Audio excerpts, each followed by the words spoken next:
দেখছেন 2টা রুটি 2 টাকা, অর্থাৎ বাংলাদেশি 30-30-60 3-3-6 ধর 65-66 টাকা। এখন এই যে আমরা যাইতেছি রুমে। এখানে মোবাইলও আবার সাবধান জানেন, কেননা কখন যে কার মোবাইল নিয়ে যাবে কেউ বলতে পারে না। কালাবিয়ানরা থাকে এখানে, তারা মোবাইল হাইজ্যাক সিদ্ধাই করে।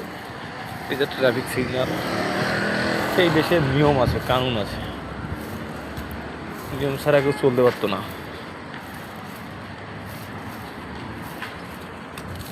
আমরা এখন যাইতেছি রুমের দিকে।